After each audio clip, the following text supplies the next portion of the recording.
basketball analysis with over 70 years combined experience. The Bob Ryan and Jeff Goodman podcast, brought to you by Prizepicks and the Gametime. Bob Ryan, Jeff Goodman, Gary Tanguay. As we all know, Jeff Goodman, we're not going to see him till after the Nets are cut down for the final time of the NCAA tournament. Brought to you by Prizepicks, the exclusive daily fantasy partner of the CLNS Media Network. Pick more, pick less with Prizepicks. Okay, Bob, let's start it off here. Celtics have won 7 in a row, and they seem to be clicking at the right time, even though, of course, we do want to make sure everybody stays healthy. It's deeper than that, even, Gary. If you go back to 29th of January, the end of January, they were 33-15. And we were having a little bit of kvetching about the lead blowing. And I was concerned. Yeah. I'm tired of it. I got tired of it. And I remember haranguing them about things, getting back on defense and all that. And since that point, starting with the beginning of February, they are 21-4. And they have won 11 of their last 12. And during that stretch, in their victories, the average and now they're on a West Coast trip of 6 games. They've completed 4 of them. And in the 4 games on the trip, they have won 4 games by an average of 20 points a game. 22, 13, 18, and last night's 30. And, this is, there's, things because it's kind of been taken for granted or what? I mean, let's give them some credit. Let's give them some props here. They are playing very well. And now with Tatum hurt, like last night, it didn't seem to matter. Now Suns didn't have Bradley Beal, but Celtics didn't have Tatum. And one reason in the recent times that they're playing so well, he is reminding us, Kristaps Porzingis, of how valuable and useful he can be. Right. In the last 4 games, his last 5, he sat out one in the middle. In his last 5, he has scored 24, 25, 27, 16, and 30, during which he is shooting, sit down, folks, fasten your seatbelt, 42 for 62 or 68% from the floor. Now, a lot of it's inside stuff. Great. His 3-point percentage is 10 for 25. So that's almost 40%. That's not bad. He's including 4 for 5 last night. But he's playing very well. And I know they survived the 37 days in the playoffs last year without him. And he came back and had the tremendous first game and a tremendous last game. But they survived without him. But I don't want to think about going into the playoffs without him this year. Believe me, he's really he's a total I'll call him not game changer, situation changer. So let's give him some props. He's really playing very well. Well, the East is also better this year. I mean, there's some new characters in the mix that you want, specifically Cleveland, that you want him around for. Yeah. They got the dual big men in Mobley and Allen, no question. I respect them, although they've hit a little snag lately. But a little reality set in for them. That's fine. This is good for them. They need to taste a little adversity. Maybe they were getting a little smug. If I'm one of their fans, I say, okay, they'll get out of this. They'll be okay. You're right. They will need him against him. If they play Indiana, the Knicks, of course, Karl Anthony Towns, definitely. And of course, Philly's out of it. Forget them. So, but if they play New York, which could happen eventually, he would be very, very much needed. Yeah. So the Celtics seem to have taken on the characteristic of a veteran team where, okay, now it's time to put the pedal to the metal. Well, apparently, I mean, you don't really want to think in those terms, but we were free to surmise there's something going on very good. I mean, once again, it's not just this spectacular road trip so far, but they've won 11 of 12 and been very impressive in doing so. And the only game they lost was to OKC, by the way, at home. And this is heartening. It's all making you feel good. If you're a Celtic, now I just stress to people, enjoy it, enjoy the moment, enjoy every game, because when the playoffs come, somebody could step on someone's foot, Right. as we know, and it could definitely be different. But I just urge people, the way the culture exists now, it's all about championships and all that, and it just can't be. You can't have a fandom if that's all there is. No, you have to enjoy the moment. You have to remember why you like the sport in the first place, why you're involved in it, why this whole enterprise interests you. And it's, the games and so enjoy it. When they put on a show as they did last night, enjoy it. Yeah, the OKC game was, I'm looking back on it now, that was just a head scratcher. They were in control of that one. And then, OKC went on a run in the fourth, Yeah. and that was it. So, I mean, if they meet in the finals, which they have a distinct possibility, that should be a hell of a series.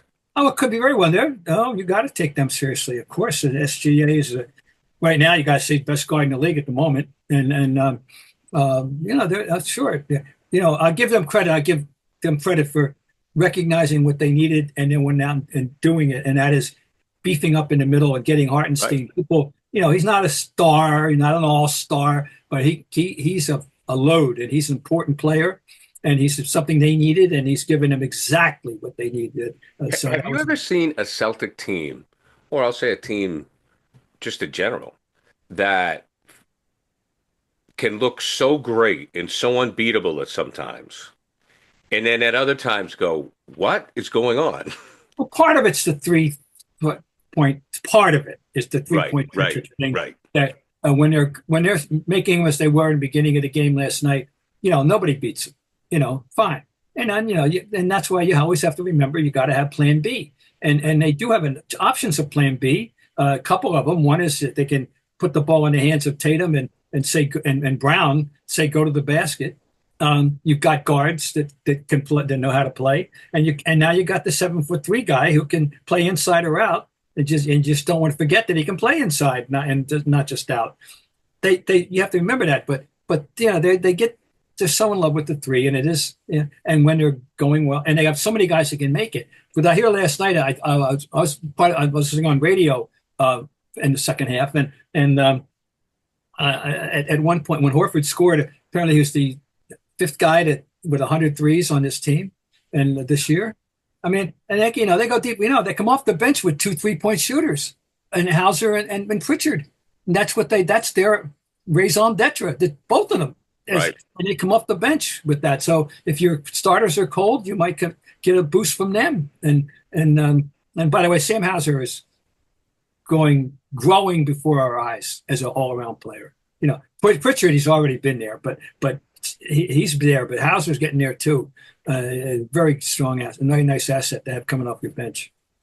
It's funny, and we're going to get to Celtics City in a moment, but when you hear them talking about, well, Bird had 3 threes tonight. Yeah. Oh, the game is so radically different. I remember, as I said, I'll come up with the numbers, but I looked up some numbers on Larry, and even in 85, 86, which was 7 years into the rule, it did a 3-point shot. Oh, yeah. Even then, when Larry had proven, he did have one run, though. I know these numbers are the gospel. You can take them to the bank. But he had a run in the second half of the year when he went 25 for 34 on threes. And even today, nobody's matching. Nobody's doing better than that. Right. No right. Curry. Nobody is doing better than 25 for 34 over a stretch of games and threes. Larry did that.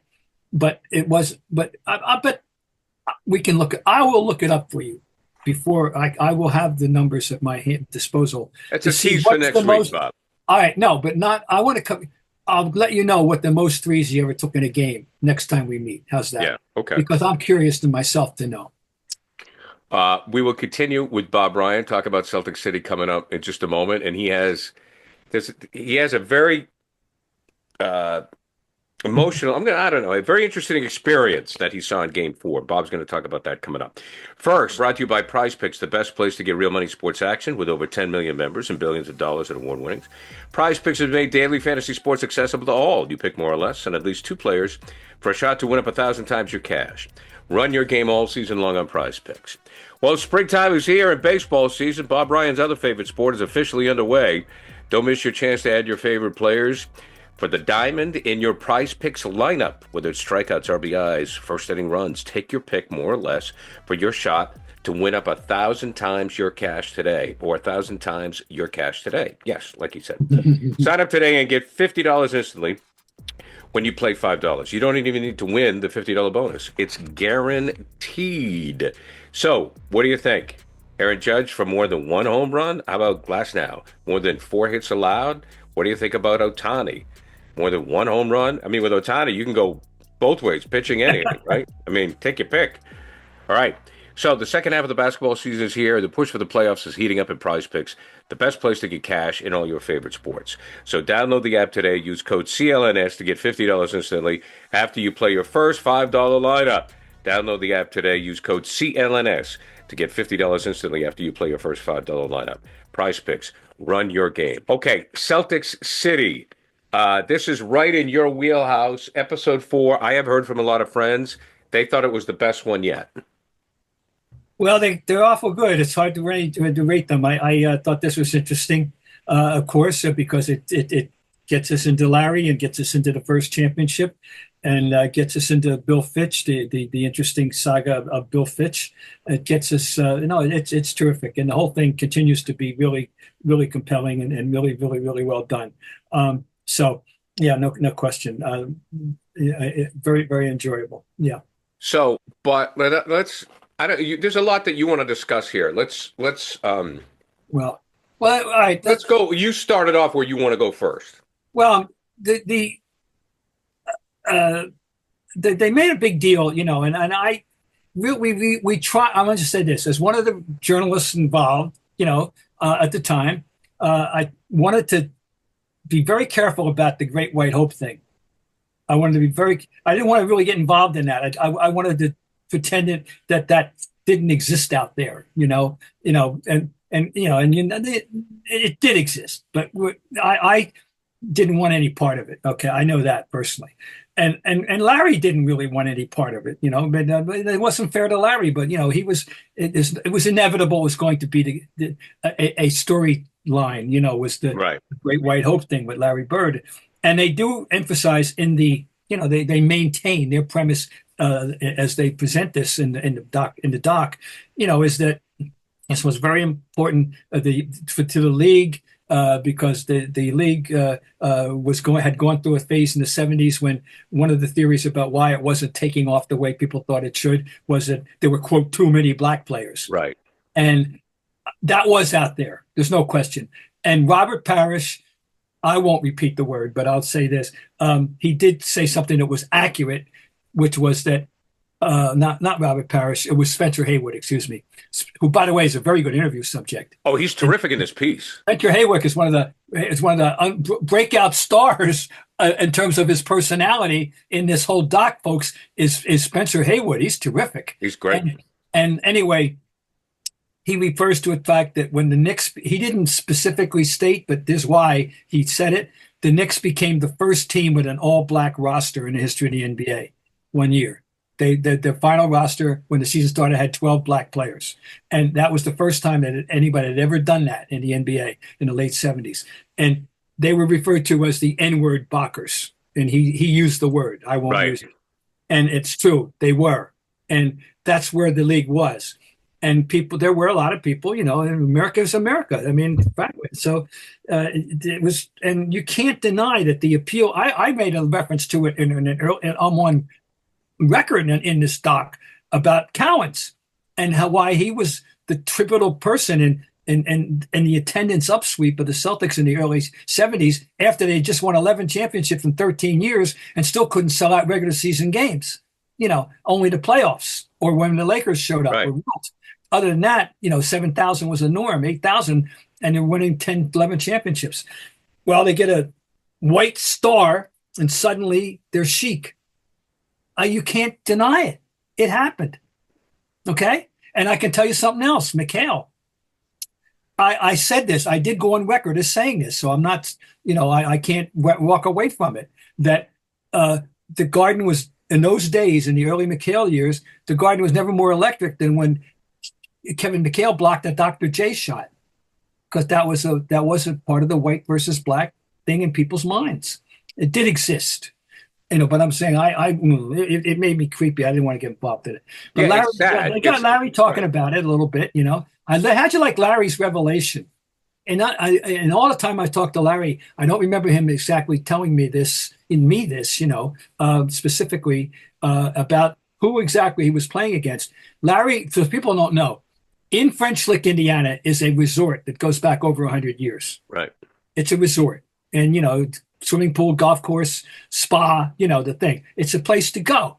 In fact, famously, Al Capone went there. That's another story in Larry Bird's father's life. Okay. Anyway.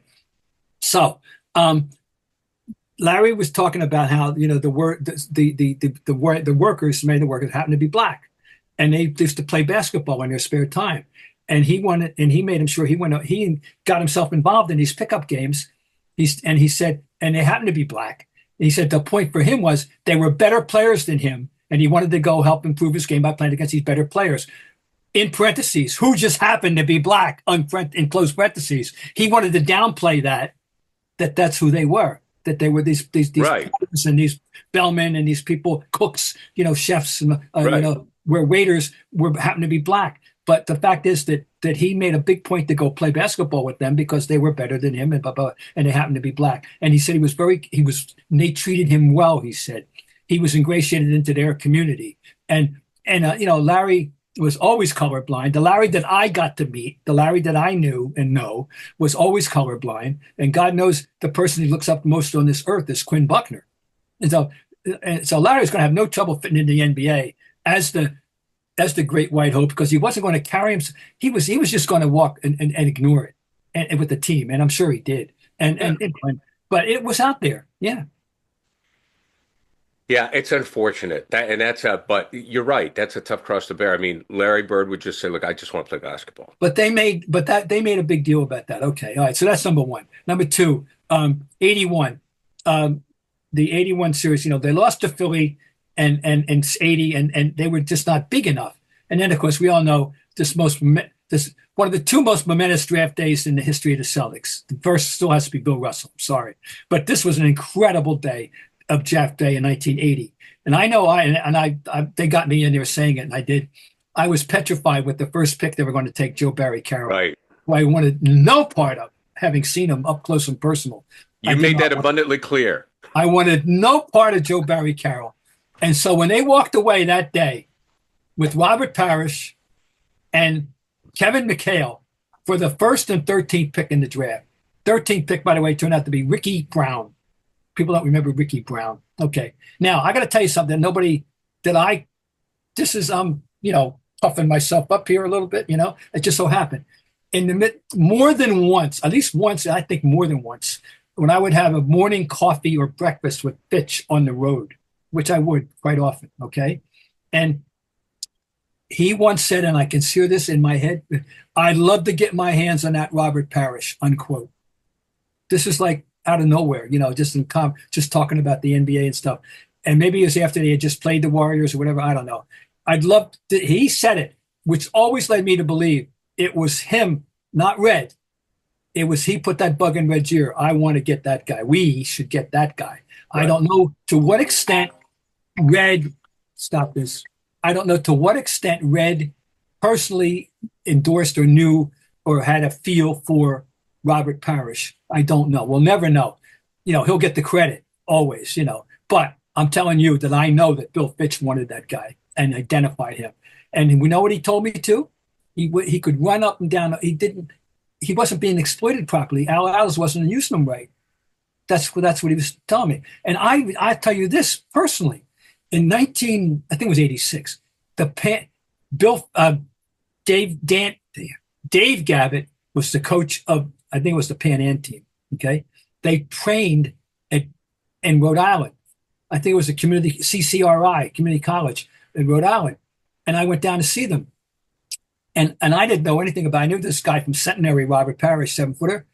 And I watched him play and watched him run up and down the floor at 7 foot like a sprinter, and graceful as all hell. Just, he just floated down the floor at 7 feet. I said, wow, And let's think about how many times Robert Parrish was at the receiving end of one of Bird's passes. Oh, absolutely.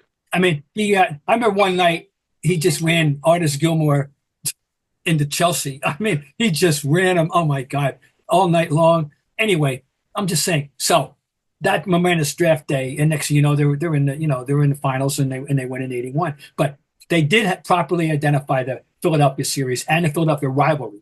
They hit upon the fact that rivalry is still as important in the history of this team as the Laker rivalry, historically. Right. And it was never more pointed, even with Wilton Russell. It wasn't any better than it was with in the early 80s when they each were winning 60 games. And, it was in that 81, when they're down 3-1, the one thing I wish they had made out, not only are they down 3-1, Garrett, but they're down by 6 with 1:40 to go in game 5. Right.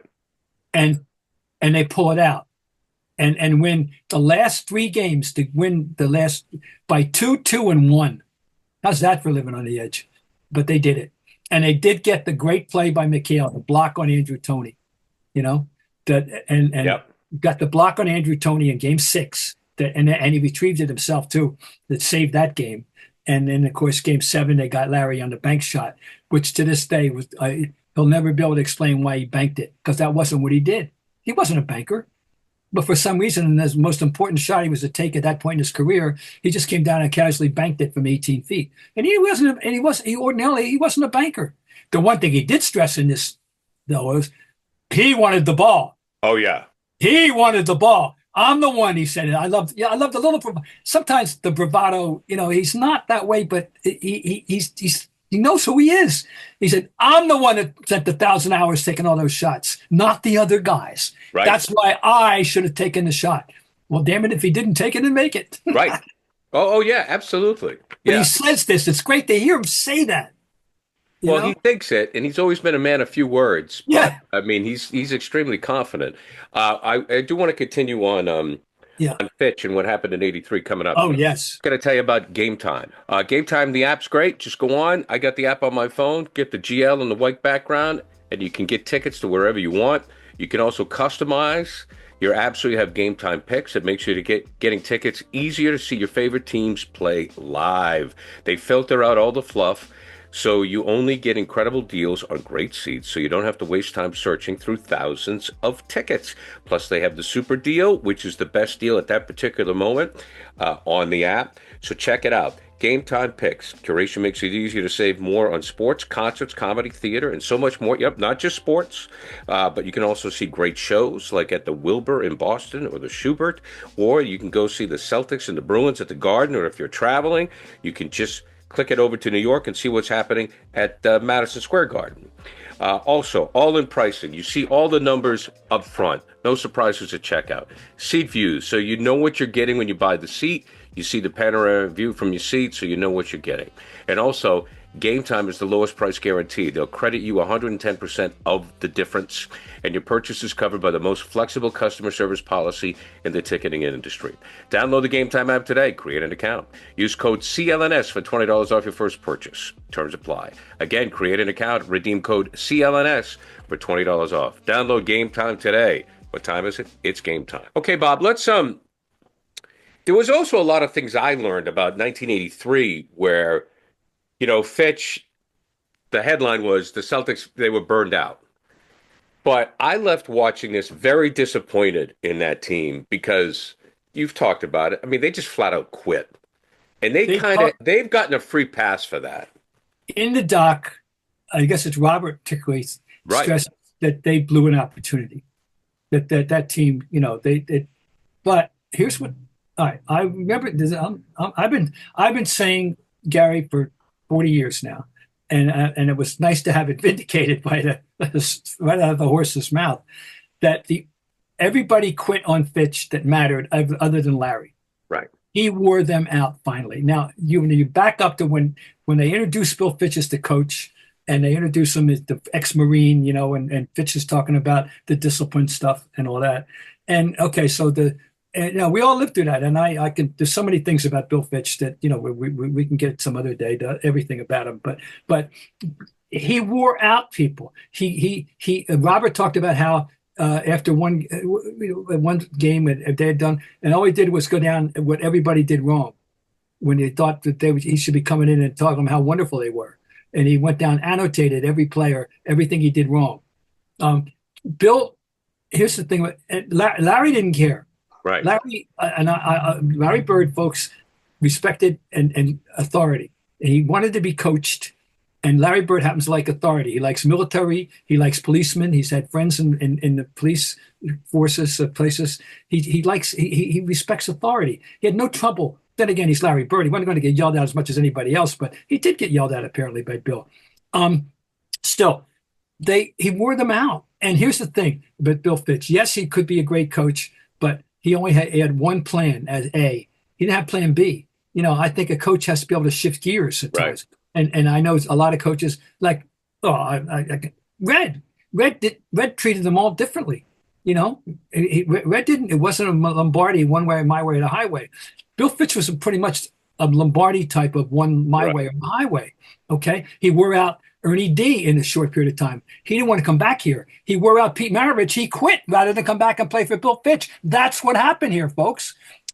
I was looking forward to seeing Pete Maravich for a full year. No, he quit. He wasn't going to play for Bill Fitch. Bill Fitch was hard on him from the minute he came. And Pete didn't like it.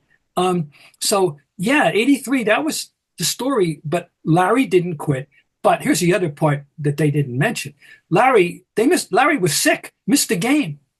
Okay? And I remember Danny had a great game that game in the first half, and then he petered out. But they weren't. And that set the tone, and they never recovered. But the Bucks were good, and the Bucks were the great B students of the 80s. They weren't as good as the Celtics or the 76ers, but I always said about the Bucks, that team, Marcus Johnson and Sidney Moncrief and Sigma and Junior Bridgman, etc. They drank their milk to the bottom of the glass. They looked both ways before crossing. They studied their ass off, and they got a B. They weren't. That's who they were. But that year, B was good enough to beat that Celtic team. Right. After Game 4, I'm in the locker room, and Jim Fitzgerald, the owner of the Bucks, and I don't know if we had any repartee. I don't remember that. I knew him casually, but he seeks me out and says, "Okay, are we the better team now? Say we're the better team." I said, "Jim, yeah, you just swept them. Yeah, you swept them. Yeah, I have to say you're the better team." But he was determined to hear me sell him that the Celtics were the better team. But they really weren't. No, but I wasn't telling. But at that point in time, right. But I'm just telling you, was a funny It's so weird, though, Bob, because you know how it is with history. The stories get bigger, they get grander. Oh yeah. And, yeah. One of the things that I've enjoyed about this series is at times I'll be tough on Jaylen Brown or Tatum, and then they'll show a game where like Bird didn't shoot well, and you're like, wait a minute, Bird had a bad game? What? Larry had a bad shooting game? We romanticize the past so much. Sure. That 83 team, that really bugged me. That they disappointed me as a fan. They let me down because they didn't like the coach. They disappointed themselves, as it turns out. Totally. If they had to do it all over again, the rest of them, and not Larry once again, but right. But it did. But there was one other technical thing. They needed, and they just to combat Philly, they needed an Andrew Toney deterrent. Right. And who was it? The Robert that talked about how great he was.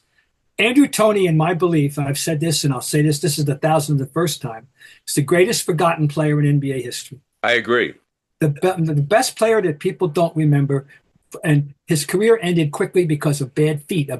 He broke in this, broke in that. That he was an assassin. He was absolutely a great. And if you did a scouting report of this guy, oh my God, what you say, we got a 6'3" guard who's got an NBA body, requisite quickness, can shoot covered as well as any play, get his own shot, go to the basket, ambidextrous, don't foul him, like a 90%er. And I said he was the most contemptuous player I've ever seen. He like laughed at double teams, laughed at him, Yep. Oh my God, was he good? But there was a period of him, we didn't see him behind closed doors, okay? Billy Cunningham he seemed to, for some reason, exasperate Billy at times. But boy, was he good. But the career we didn't get a chance to, he's not in the Hall of Fame because he didn't have the career like 5 years, but boy, was he good. Oh my God. We are going to talk more about the Celtics City series coming up in our podcast again in just a few days. So that podcast will be dedicated entirely to the topic. All right, let's move on, Bob. Some other NBA stuff. The Clippers now have turned some heads. The Clippers are playing well. As we speak, the Clippers are on a run that is 9 of 11. And during that time, Harden has played well, but the guy who's gotten healthy and reminding the world of what he can be and who he is, but he misses so much that you forget, and that is Kawhi Leonard. Right. Listen up, folks. Kawhi Leonard's last 6 games, 25, 23, 33, 25, and 27, during which,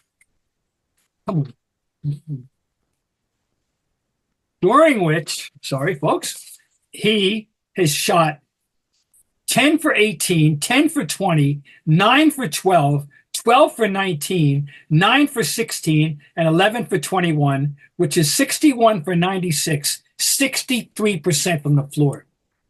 And you can imagine that 90% of those shots are distant shots. He's playing great. And he's reminding you of his true greatness. So they intend to be. I'll put it this way: they intend to be heard from. We know they're well coached with Ty Lue. Right. They have an underrated big man in Zubac. He's not. He gives you what you need. He gives you what you need, and at that.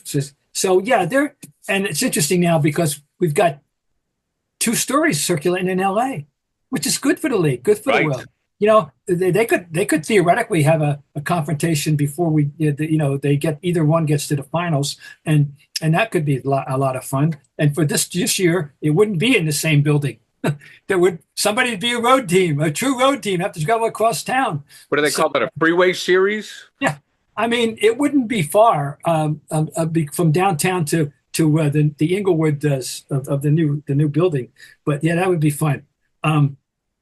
In rush hour, it'd be a lot of traffic, but they'll get there. But anyway, no, they're going to be heard. They intend to be heard from. Now, this presupposes that Kawhi Leonard can manage to stay healthy for more than a month, and we'll see about that. Now, you're here to defend LeBron James. Well, yes, and so am I. There's an active LeBron hate club out there, and part of it is, I understand, and someday we can talk about the whole GOAT thing. I love talking about the GOAT thing, but part of it is that the ongoing GOAT thing about him and Michael, and they are the 2 guys that should be discussed in that regard. Sure. Below center. Don't get me started. I'll have to explain the whole thing.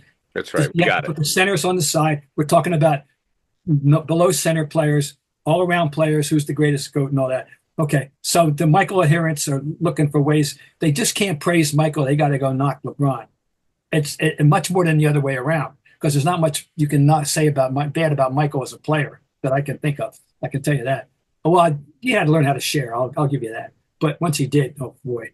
Anyway, yeah, boy, it's active out there, and they're finding all ways that blaming. They're coming up with these stats about who Michael's teammates were, as opposed to who's LeBron teammates were to winning the championships. And Michael, of course, never lost the finals. Right. It was 6-0 in the finals, right, and never had a 7th game in the finals. There's LeBron haters out there, but he's not perfect, and a lot of it they're talking about, oh my God, so he now has come up with a statement that's got them all on Twitter that Giannis would score 250 points in a game 20 years ago. That's silly. But, anyway, I'm just saying, as a basketball player, I'm sorry, he's pretty much above reproach as far as I'm concerned. Well, yeah, I mean, I do think just as an observer, why I give Jordan the edge over LeBron is I just think Jordan had it. I think it comes down to his roots. I think he had it tougher growing up. LeBron was coddled as a can't miss top prospect from day one. I kind of compare it to Peyton Manning and Tom Brady. LeBron in high school, everybody knew he was going to be a star. Jordan got cut in high school. Yeah. Jordan had a chip on his shoulder. Right. Jordan came out with something to prove. LeBron was anointed at a very young age. And the same thing with Manning versus Brady. So I think with Jordan and with Brady, there was an edge to him. They were disrespected and they never forgot it. And while he's an all-time great, I don't think he had that edge that Jordan did. And I will say this. If I had a choice to have dinner with one or the other, I would pick LeBron. Well, you make it they each got their way the top of their respective mountains, right, in a different path. You're right. Michael Jordan was not that well known outside of North Carolina, Right, as a high school player. He didn't have a national notoriety at all. But he showed the world who he was as a rookie. But even right up to as a freshman, when he makes the game-winning basket in the 82 championship game, a lot of people still around across the country just knew he was a pretty good freshman player for Carolina, but he wasn't on the way to demigod status yet, Whereas LeBron was on the cover of Sports Illustrated at 15 or 16. right. And I made this point in the history of basketball. Most of the guys at the inner sanctum turned out to be better players than people thought. And I'm talking about guys like Michael, number one, LeBron, Larry and Magic. Larry wasn't well known outside of Indiana at all. Magic wasn't known outside of Michigan Right. at all. It's a different world in terms of publicity possibilities too. But the fact is that the very few people lived up to the complete hype. The number one would be Kareem Abdul-Jabbar, Lou Alcindor. Right. Very well, he was in his time. He was known, and LeBron would be another one. And Wilt Chamberlain, another one. He was known in high school at Overbrook High in Philadelphia back in the 50s, as much as any high school player in the 50s was ever known. Another guy, by the way, was Jerry Lucas, who was very well known outside of Ohio when he was growing up in Middletown. Anyway, but not true about Michael. You're right. So you're right. That's part of it. It's part of it. LeBron has lived up to it. He's lived up to it all. And as far as I'm opinion. But anyway, it's an interesting phenomenon. And he's not a jerk. I mean, that's the thing. He's a nice guy. He's a good teammate. Yes. He's a good teammate. He's been, and I always go back to, if anybody saw that documentary that was done about him when he was at St. Vincent St. Mary and the team, and you're watching the way he interacts with his team. Everybody knew he was the star, but he was happiest to win with those guys, the friends of his that he'd had since like fifth grade. He was just one of the guys who happened to be better than everybody else. You know what I mean? Yeah. But still just one of the guys. And he's always been about team as far as I'm concerned.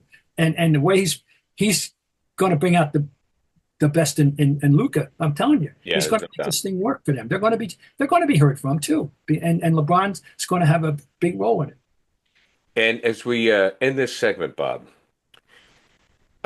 did you see that the game worn Michael Jordan jersey, the first game he ever wore, first jersey he wore in the NBA, was auctioned off for $4.2 million. I know it's a practice. It was an exhibition game too, right? I think. Oh, that I didn't even know. I think but yeah, I mean, I look, when it comes to memorabilia, I just step back and go, okay, I mean, I like little trinkets, but I can't even begin. Who can relate to that? But if anybody, Michael Jordan, okay. Yeah. Well, when the Boston Celtics are sold for, $6.1 billion. $6.1 billion, it all makes sense. Yeah. All right, Bob, coming up in our next segment later in the week, we will be talking exclusively about Celtics City. We got some emails to respond to talking about the Bill Simmons documentary on HBO. We are brought to you by Prizepicks, the exclusive daily fantasy partner of the CLNS Media Network. Pick more, pick less with Prizepicks.